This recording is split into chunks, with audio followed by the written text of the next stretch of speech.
Welcome to our Samvat special State of the Economy. The new year, Samvat 2079, is set to start shortly in a few days. And today I have with me 4 economists to tell us how they see the economy and its macro parameters and hence its policy priorities in Samvat 2080. So we will be discussing October of 2080 as well. I have with me Dr. Ashima Goyal, professor at the IGIDR and member of the Monetary Policy Committee, Yamini Aiyar, president and CEO of the Center for Policy Research, Pranjul Bhandari, economist at HSBC India, and Upasana Chachra, economist at Morgan Stanley, India. Ashima, let me start with you first.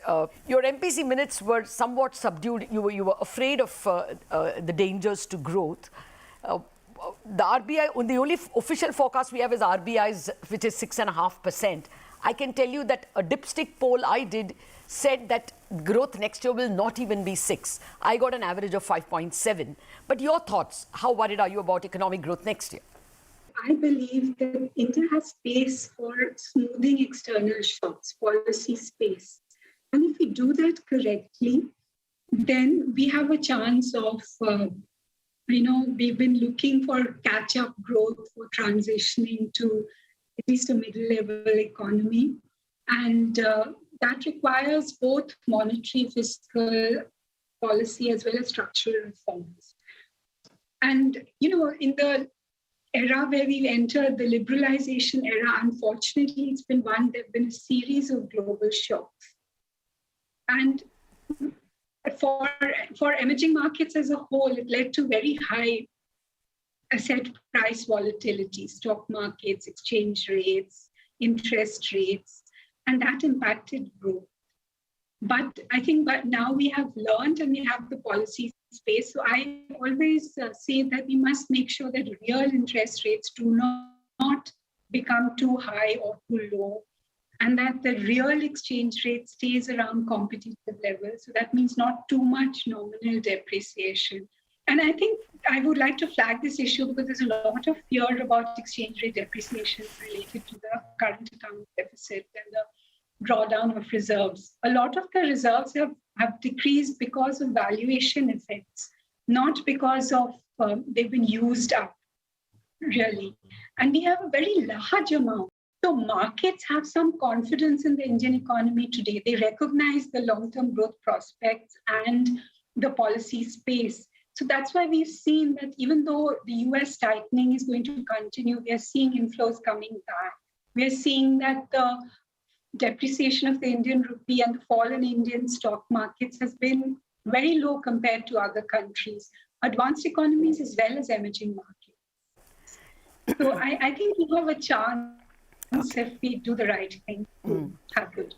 Yamini, on that point to you, there would be a body of economists who will say that this year we have been able to get a 7% growth because we have a 10% general fiscal deficit, 6.4 center and, about 3.5 states.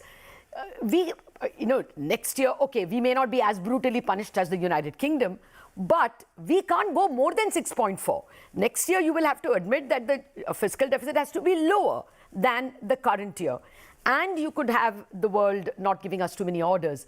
So do you think there will be fiscal space to, transfer resources to the bottom of the pyramid, to do the rural slowdown, which is very much staring at us? Do you think the fisc will have the space to rectify that? Thanks, Lalita. I'm actually not as sanguine about the state of the rural economy. I think that the degrees of distress are significant and they're showing up. They're showing up primarily in the fact that rural wage growth has been pretty much stagnant consistently for since 2014-15 onwards in real terms. And in some months we've also seen degrowth, including this fiscal. Actually, this year starting from January. But the bigger challenge is coming from where our agricultural stocks, a combination of the global context as well as the climate hits means that for the first time in nearly 5 years, stocks of wheat and rice are significantly low. Cereal inflation is at an 11.5% high. So, how do we balance all of this out? The government has certainly taken a call to extend the public distribution system. But given where we are in terms of stocks of wheat, and it doesn't look like with the unseasonal rains that we've experienced that paddy harvest is going to be all that robust either, procurement will be low. All of this now needs to be taken into, factored into our calculations against a backdrop, as you rightly say, of relatively tight fiscal space. And let's also not forget that even though we did some bare minimal food security NREGA for the rural economy in the peak of the COVID crisis, surveys after surveys are showing that rural incomes have suffered. The latest survey coming out by the Azim Premji Foundation, Azim Premji University just this week for NREGA workers found that incomes dropped anywhere between 30% to 50% amongst NREGA worker households, which is an indication of how much stress there is in the rural economy. So where do we go from here against a backdrop of limited space to a fiscal space, to your core question? I think perhaps we will need to recalibrate a little bit of how what is the nature of fiscal support we are giving to the rural economy. Right now, a large part of it had been focused on the public distribution system. Perhaps we need to recalibrate a little bit more and bring together some of the capex investment and NREGA in a little more sync. I would focus a lot more on operation maintenance and rural asset creation, PMGSY, to infuse a fiscal stimulus into the rural economy immediately. Income generation of this nature. It both creates assets in the long run, as well as ensures that there's cash in hand, which will hopefully stimulate the rural economy a little bit more. Okay, got that. Where we are on stocks. Coming back to Yamini, but I got that point that the capex should be spent in such a way that Pradhan Mantri Gram Sadak Yojana or projects which also put more purchasing power into rural India. Pranjul, the stock market wisdom has been that global economy is not doing as well as India. So don't look at IT stocks or stocks which are global facing. Look at domestic facing stocks like banks, economy facing. Can you just explain to us what will be the conduit if the recession picks in? How does it enter? Is it only this 20% of exports? Exports are 20% of India's GDP. Is it only that part which is affected, or can it also affect domestic-facing economies? Well, actually, I think the importance of exports in India's growth is far more than people tend to acknowledge. Just think about India's growth after the pandemic. If you look at growth between June 2019 and June 2022, GDP growth has grown only 4% in real terms, while exports have grown 20% in real terms. So exports have been a huge driver of growth. And within that, particularly high-tech exports, your IT services, your mobile handsets, drugs and pharma, specialized machinery, have actually gained market share globally in the last couple of years. Since about August, we are seeing some of these high-tech export volumes begin to fall. And my worry is that the growth impact from that is going to be large, just because exports was such a large contributor to India's GDP growth.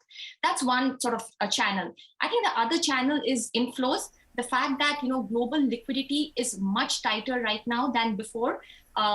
We really benefited from very strong liquidity. We've attracted $100 billion in our startups in the last 5 years, but that is likely to slow. It's already slowed since the start of the year. It slowed 40%. And I think that is going to be another problem, we'll have to deal with in terms of both growth and also funding the current account deficit. So there are various channels in which the global economy will impact the Indian economy. On that point, Upasana, what's the Morgan Stanley worldview? Are you all expecting a very serious slowdown in US and developed markets and the world in general? And therefore, what's your India growth forecast for FY24? Hi. Yes. So our view or our global team's view on global growth next year is one of pretty subpar and slowing growth as we enter into the next year. We don't have US entering into a recession, but it is sort of recession-like growth with growth at about 0.5% into next year and euro area into in a recession as we forecasted as of now. So it is a challenging external environment, definitely with slowing growth, which will impact exports, as Pranjul highlighted. 20% of GDP comes from exports. There will be not only the export channel, but yes, to the extent that it has spillovers on global financial conditions or global capital market flows, that tends to impact India on the deficit financing side. But what I'll highlight on our view on India's GDP growth and what we expect how India will do in the next year is that I think we need to see how India's growth trajectory moves after this pandemic-led disruptions that we've seen in the last almost 3 years now, and where does India's growth settle? Does it settle in the 6% above handle or below that? We are constructive. We think that India's growth will settle around the 6% and above handle. Our fiscal 24 forecast is at 6.2%. We think the cycle is different. Domestic demand is on a very strong footing. So while 20% of it is exports and it will be seeing weakness as obviously we enter into a slowing phase next year, there will be offset that can be provided from this very resilient domestic demand. And we think that will help to sort of give a stronger foundation to growth over the medium term. Okay, that's a nice way to end the first segment of our discussion. 6.2% growth. I can tell you, Upasana, you have only RBI for company. My set of 10 economists I polled gave me an average of 5.7. But do stay on, ladies. The inflation question that Dr. Ashima Goyal raised, as well as the rupee and the current account deficit, how serious will be those problems in the coming Samvat? Those questions after the break.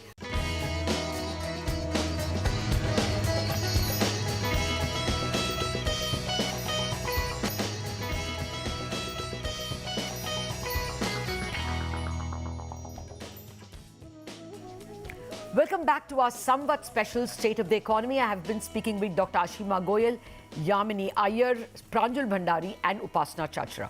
Ladies, thank you very much for your patience. Dr. Goyal, to you, the MPC's given mandate is inflation, and one can see that concentration of the external members of the MPC on their inflation mandate. But, the recent events in the UK and before that show us that financial instability can come in various ways. And the Bank of England had to change its monetary policy track and, step in to provide stability. Do you think that there will be those contexts as well, that the Reserve Bank will be forced to use the monetary policy Brahmastra for external stability? I think that in India, we've gone through periods of very large surplus liquidity and a period of extreme liquidity tightening prior to that, with the NBFC crisis and so on. And we've seen that there are financial stability issues in both. So, my stance, for example, it is about maintaining adequate liquidity. So once you do that, I think this QT as a whole, as long as it progresses very slowly and specific frictions in the financial sector are taken care of, that is the best way to minimize possible crises. But the other risks facing India, from where are these crises going to materialize? Because our financial sector is somewhat robust, it's just been through a deleveraging, capital adequacy is good. We don't have as much growth of shadow banks. Our shadow bank sector tends to be much more tightly regulated than it is outside, where all the regulation focused in advanced economies, where all the regulation focused on banks. So the crises are erupting in the shadow bank sector. So even though overall there is QT and inflows recede, I think India will attract a larger share of inflows. Yeah, so those risks are somewhat moderate. And India being a diverse country, we've always followed a sort of middling through policy approach. And I think that is what is required under today's risks. So we start with decreasing demand somewhat, keeping real rates positive, and letting some adjustment come from the exchange rate, some from financing, some from encouraging exports, some from, moderating imports, and then you will do much better. Instead of, I think other countries should take this lesson also. No, I take your point. I take your point. You've handled this very well. But Pranjul, how seriously are you looking at the balance of payments problem? If our exports are slowing before our imports slow, because of the nature of our imports. I mean, they're more indispensable, they're crude and such type. Do you think there's going to be, if you were to tell our viewers how the rupee is going to perform in the coming year, give them an idea. That's very stock market important. Right. Thanks, Lata. Our current account deficit is likely to be around 5% of GDP in the September quarter. The sustainable levels are about 2.5% of GDP. So I think there's a challenge right now to halve the current account deficit in order to maintain macro stability in the economy. And I think that should be the focus at this point. Now, why has the current account deficit, widened so much? There's an external angle for sure, but there's also a domestic angle, which is that savings have really fallen. The fact that, government saving is high right now, the fact that once the lockdowns ended, households began to start spending and all that money kept in banks has begun to fall. The deposit upon GDP, number has been falling over the last couple of quarters. And basically savings are actually in a way much weaker today than they were at pre-pandemic levels. I think that is at the heart of the current account deficit rising. What do? I think a two-pronged strategy of raising rates and letting the rupee depreciate will really help here. When we raise rates, it incentivizes savings. When we depreciate the rupee, it disincentivizes sort of import spending. Pranjul, I get the overall point, and I'm sorry to hurry you because we have a time limit on the show. But what's your rupee range at all? Do you think it goes to 83 and beyond in the coming Samvat? And I think this is a good thing, as in this kind of depreciation is good for also keeping your exports competitive. Upasana, both those numbers too, I couldn't do justice to the inflation argument, but what do you see as the peak rate for repo, and what do you see as the peak rate for the currency exchange rate in Samvat 2017 and 18? Sure. So our view has been that terminal repo rate peaks at around 6.5%. Bulk of the tightening is behind us. So we expect another 2 rate hikes in December and Feb, and closing the peak rate at 6.5%, and thereafter a long pause. In terms of why we think peak at 6.5%, just very briefly, we think that inflation would be close to 5.5% by the second half of next year, and so we are working with a positive real rate of about 1% over this cycle, which we think will be appropriate for growth and inflation and managing the macro stability. On rupee, yes, it is going to be tightly linked to dollar. Our global team expects dollar to peak in this quarter, but thereafter to remain a bit muddled through. So for dollar to peak, you need two things. One is the Fed hawkishness peaks, which probably happens in the near term, and also the rest of the world to improve, which is where the doubt is given what we are seeing in Euro area and China. So I think that is where the dollar call becomes a little muddled through, and we therefore expect rupee to depreciate to around 83.5 in this quarter. But as the team expects dollar to gain some to weaken, the rupee would gain somewhat in the next year. Okay, so 83.5, and Pranjul, of course, going up to 84.5. Ashima was listening to your repo rate forecast with an absolute deadpan face. No expression. She's just not betraying anything. Yamini, actually, I have a big question and I'm short on time. We are living in a geopolitically charged up atmosphere. Xi Jinping saying that, force on Taiwan is not ruled out. So defense could take a large part of the budget, or a slightly larger part of the budget, you think? That's one question very quickly. And the second question, we are very clearly back into industrial policy 2.0. Everywhere governments, the US government is driving manufacture of semiconductors. We are doing a PLI. Indonesia is doing something like a PLI. So, just some broad parameters on what the government should keep in mind as we get into industrial policy mode. How should they encourage? Is PLI a good idea? Well, Sorry. big questions, short timing. Yeah. So let me say very quickly, I think there's no question that defense spending is going to put new pressures on how we balance our books. And this has been an ongoing challenge with the OROP, the whole issue of defense pensions, and we saw some tensions and contestations when the Agnipath scheme was announced. The 15th Finance Commission has articulated some possibilities, including types of asset monetization as ways to create a fund for defense expenditures. Perhaps it's time to look for the defense authorities to look at this a little bit more carefully and see how to balance, because of all the factors you are raising, including the fact that governments are now across the globe, and with climate pressures in India too, along with the need for addressing manufacturing and jobs, beginning to drive and subsidize a lot more of industrial policy. Sure. I will just say on this, you can't have an industrial policy without a proper, articulated, whole of government planned approach. We've given up on planning. I'm not asking for going back to centralized planning. We have goals like 5 trillion economy, but we don't have frameworks to articulate ways forward. I think a whole of government approach to build that is absolutely necessary. Perhaps Niti Aayog can take the lead, but without that, we will only see piecemeal attempts at addressing the very real challenges that the Indian economy confronts, and fiscal questions will not be addressed without a good midterm fiscal framework. No midterm fiscal framework will exist without a broad strategy and plan for how we intend to achieve 5 trillion. So Government of India needs to do a lot of serious planning along with year-on-year budgeting and balancing of books. It's a big challenge, but one that the government should take on head on. I challenged you with a very big question and very little time, but you've done more than justice to it. Thank you very much, Yamini, Ashima Goyal, Upasana and Pranjul Bhandari, for enlightening us as to what we may expect in terms of Samvat 2079-80. Have a great one, all of you.